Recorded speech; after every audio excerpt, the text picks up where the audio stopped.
എസ്തർ 6-ാം അധ്യായം. അന്ന് രാത്രി രാജാവിന് ഉറക്കം വരാകിയാൽ അവൻ ദിനവൃത്താന്തങ്ങളെ കുറിച്ച് വെച്ചിരിക്കുന്ന പുസ്തകം കൊണ്ടുവരാൻ കൽപ്പിച്ചു. അത് രാജാവിനെ വായിച്ചു കേൾപ്പിച്ചു. ഉമ്മരപ്പടി കാവൽക്കാരായി രാജാവിൻ്റെ ഷണ്ഡന്മാരിൽ ബിഗ്ദാന, തേരശ് എന്നീ 2 പേർ അഹശ്വേരോശ് രാജാവിനെ കയ്യേറ്റം ചെയ്യുവാൻ ശ്രമിച്ചിരുന്ന സംഗതി മൊർദെഖായി അറിവ് തന്ന പ്രകാരം അതിൽ എഴുതിയിരിക്കുന്നത് കണ്ടു. ഇതിനുവേണ്ടി മൊർദെഖായിക്ക് എന്ത് ബഹുമാനവും പദവിയും കൊടുത്തു എന്ന് രാജാവ് ചോദിച്ചു. ഒന്നും കൊടുത്തിട്ടില്ല എന്ന് രാജാവിനെ സേവിച്ചെന്ന് ഭൃത്യന്മാർ പറഞ്ഞു. പ്രാകാരത്തിൽ ആരുള്ളൂ എന്ന് രാജാവ് ചോദിച്ചു. എന്നാൽ ഹാമാൻ മൊർദെഖായിക്ക് വേണ്ടി താൻ തീർപ്പിച്ച കഴിവുമേൽ അവനെ തൂക്കിക്കളയേണ്ടതിന് രാജാവിനോട് അപേക്ഷിപ്പാൻ രാജധാനിയുടെ പുറത്ത് പ്രാകാരത്തിൽ വന്ന് നിൽക്കുകയായിരുന്നു. രാജാവിൻ്റെ ഭൃത്യന്മാർ അവനോട്, ഹാമാൻ പ്രാകാരത്തിൽ നിൽക്കുന്നു എന്ന് പറഞ്ഞു. അവൻ അകത്ത് വരട്ടെ എന്ന് രാജാവ് കൽപ്പിച്ചു. ഹാമാൻ അകത്ത് വന്നപ്പോൾ രാജാവ് അവനോട്, രാജാവ് ബഹുമാനിപ്പാൻ ഇച്ഛിക്കുന്ന പുരുഷൻ എന്തെല്ലാമാവുന്നു ചെയ്തു കൊടുക്കേണ്ടതെന്ന് ചോദിച്ചു. എന്നെ അല്ലാതെ ആരെ രാജാവ് അത്ര അധികം ബഹുമാനിപ്പാൻ ഇച്ഛിക്കുമെന്ന് ഹാമാൻ ഉള്ളുകൊണ്ട് വിചാരിച്ചു. ഹാമാൻ രാജാവിനോട്, രാജാവ് ബഹുമാനിപ്പാൻ ഇച്ഛിക്കുന്ന പുരുഷന് വേണ്ടി രാജാവ് ധരിച്ചു വരുന്ന രാജവസ്ത്രവും രാജാവ് കയറുന്ന കുതിരയും അവൻ്റെ തലയിൽ വെക്കുന്ന രാജകിരീടവും കൊണ്ടുവരട്ടെ. വസ്ത്രവും കുതിരയും രാജാവിൻ്റെ അതിശ്രേഷ്ഠ പ്രഭുക്കന്മാരെ ഒരുത്തിൻ്റെ കയ്യിൽ ഏൽപ്പിക്കണം.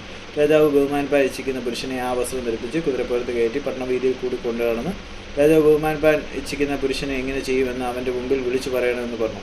രാജാവ് ഹാമാനോട്, നീ വേഗം ചെന്ന് വസ്ത്രവും കുതിരയും നീ പറഞ്ഞതുപോലെ കൊണ്ടുവന്ന് രാജാവിൻ്റെ വാതിൽക്കൽ ഇരിക്കുന്ന യഹൂദനായ മൊർദെഖായിക്ക് അങ്ങനെയൊക്കെയും ചെയ്യുക. നീ പറഞ്ഞതിൽ ഒന്നും കുറച്ച് കളയരുതെന്ന് കൽപ്പിച്ചു. അപ്പോൾ ഹാമാൻ വസ്ത്രവും കുതിരയും കൊണ്ടുവന്ന് മൊർദെഖായിയെ വസ്ത്രം ധരിപ്പിച്ച് കുതിരപ്പുറത്ത് കയറ്റി പട്ടണവീതിയിൽ കൂടെ കൊണ്ടുവന്ന് രാജാവ് ബഹുമാനിപ്പാൻ ഇച്ഛിക്കുന്ന പുരുഷൻ ഇങ്ങനെ ചെയ്യുമെന്ന് അവൻ്റെ മുമ്പിൽ വിളിച്ചു പറഞ്ഞു. മൊർദെഖായി രാജാവിൻ്റെ വാതിൽക്കൽ മടങ്ങി വന്നു. ഹാമാനു ദുഃഖിതനായി തലമുടിയും കൊണ്ട് വേഗത്തിൽ വീട്ടിലേക്ക് പോയി. തനിക്ക് സംഭവിച്ചൊക്കെ ഹാമാൻ ഭാര്യയായ സേരശിനോടും തൻ്റെ സകല സ്നേഹിതന്മാരോടും വിവരിച്ചു പറഞ്ഞു. അവൻ്റെ വിദ്വാന്മാരും അവൻ്റെ ഭാര്യ സേരശും അവനോട്, മൊർദെഖായിയുടെ മുമ്പിൽ നീ വീഴുവാൻ തുടങ്ങി. അവൻ യഹൂദ വംശക്കാരനാവുന്നുവെങ്കിൽ നീ അവനെ ജയിക്കില്ല, അവനോട് തോറ്റുപോകുകയുള്ളൂ എന്ന് പറഞ്ഞു. അവർ അവനോട് സംസാരിച്ചുകൊണ്ടിരിക്കുമ്പോൾ രാജാവിൻ്റെ ഷണ്ഡന്മാർ വന്ന് എസ്തേർ ഒരുക്കി വിരുന്നിന് ഹാമാനെ വേഗത്തിൽ കൂട്ടിക്കൊണ്ടുപോയി.